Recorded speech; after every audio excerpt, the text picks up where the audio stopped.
नमस्कार मित्रों, साथियों, आज मैं आपके लिए एक बहुत ही सुंदर और भक्ति में कथा लेकर आई हूँ। तो साथियों, इस कथा को अंत तक अवश्य सुनिए। मित्रों, एक निर्धन व्यक्ति था। वह नित्य भगवान विष्णु और लक्ष्मी माता की पूजा करता था। एक बार दीपावली के दिन वो व्यक्ति भगवती माता लक्ष्मी की श्रद्धा भक्ति से पूजा अर्चना कर रहा था। उसकी आराधना से माता लक्ष्मी बहुत प्रसन्न हो गईं। मित्रों, जब हम सच्चे मन से भगवान को पुकारते हैं तो भगवान प्रसन्न ही होते हैं। लेकिन साथियों, अक्सर ऐसा होता है कि मनुष्य पूजा कर रहा होता है, उसका ध्यान कहीं और भटक रहा होता है। तो साथियों, जब माता लक्ष्मी प्रकट हो गईं, तो माता लक्ष्मी ने उस व्यक्ति को एक चमत्कारी अंगूठी भेंट कर दी और अंगूठी भेंट करते ही माता लक्ष्मी अदृश्य हो गई। मित्रों, ये अंगूठी सामान्य नहीं थी। उसे पहनकर जैसे ही अगले दिन उसने धन पाने की कामना की तो उसके सामने धन का ढेर लग गया। हालांकि उस व्यक्ति को उस अंगूठी की चमत्कारिक शक्ति का पता नहीं था।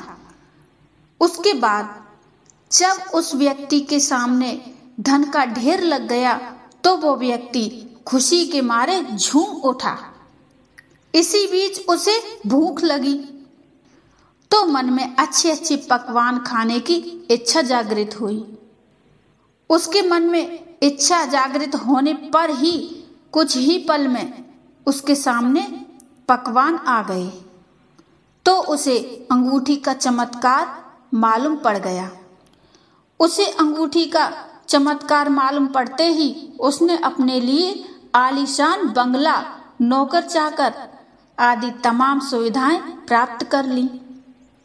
वो व्यक्ति भगवती माता लक्ष्मी की कृपा से उस अंगूठी के कारण सुख से रहने लगा।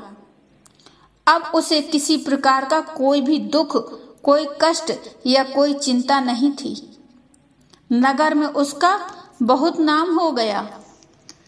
एक दिन क्या हुआ, एक दिन उस नगर में जोरदार तूफान के साथ बारिश होने लगी। कई निर्धन लोगों के मकानों के छप्पर उड़ गए। लोग इधर उधर भागने लगे, हाहाकार मचने लगा। तभी एक बुढ़िया उसके बंगले में आ गई।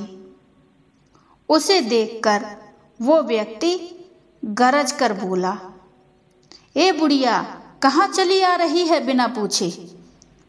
तो बुढ़िया ने कहा, कुछ देर के लिए तुम्हारे यहाँ रहना चाहती हूँ। बाहर बहुत तेज बारिश हो रही है और तूफान आ गया है। लेकिन उस व्यक्ति ने उस बुढ़िया की एक न सुनी और उसे बुरी तरह डांट दिया और बाहर निकाल दिया। उस बुढ़िया ने कहा, बेटा, मेरा कोई आसरा नहीं है। इतनी तेज बारिश में मैं कहाँ जाऊंगी?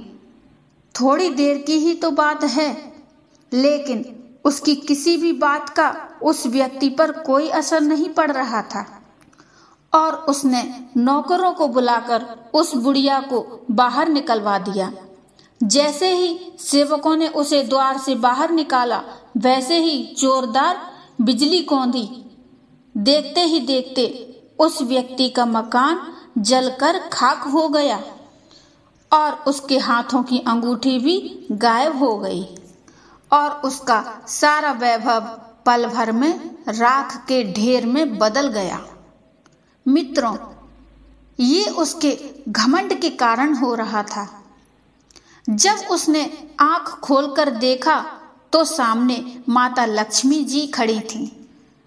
जो बुढ़िया कुछ देर पहले उसके सामने दीनहीन होकर गिड़गिड़ा रही थी, वही अब माता लक्ष्मी के रूप में उसके सामने मंद मंद मुस्कुरा रही थी। ये देखकर वो व्यक्ति समझ गया, उसने बुढ़िया को नहीं, साक्षात माता लक्ष्मी को घर से निकाल दिया था। वह भगवती के चरणों में गिर पड़ा। तभी माता लक्ष्मी बोली, तुम इस योग्य हो ही नहीं। जहाँ निर्धनों का सम्मान नहीं होता, मैं वहाँ निवास नहीं कर सकती। ये कहकर माता लक्ष्मी उसकी आंखों से ओझल हो गईं। मित्र, घमंड कभी किसी का सगा नहीं होता। साथियों, ये माया, ये धन दौलत किसकी है? ये किसी की होके नहीं रहती। आज है कल नहीं, या फिर आज नहीं है तो कल होगी। समय किसी का एक सा नहीं रहता। प्रत्येक मनुष्य का समय बदलता रहता है। इसलिए हमें कभी घमंड नहीं करना चाहिए। मित्रों, आज गरीबी है, कल पैसा आ जाने पर हमारे अंदर घमंड क्यों प्रवेश कर जाता है? हमें ये ध्यान रखना चाहिए कि ये माया है, ये किसकी है? ये किसी की भी होके नहीं रहती। इसलिए हमें कभी भी घमंड नहीं करना चाहिए। मित्रों, आशा है आपको आज की कहानी बहुत ही पसंद आई होगी, और कहानी अच्छी लगी हो तो लाइक कर दीजिए और चैनल को सब्सक्राइब भी कर लीजिए। सब्सक्राइब करते समय घंटी का आइकन आएगा तो आप घंटी को प्रेस जरूर करिए। मित्रों, मिलते हैं फिर एक और भक्ति में कथा लेकर और प्रेरणादायक कहानी लेकर। तब तक के लिए जय माता लक्ष्मी। जुड़े रहिए हमारे चैनल से। आपको ऐसी ही भक्ति में कथा और प्रेरणादायक कहानियाँ सुनने को मिलती रहेंगी। धन्यवाद।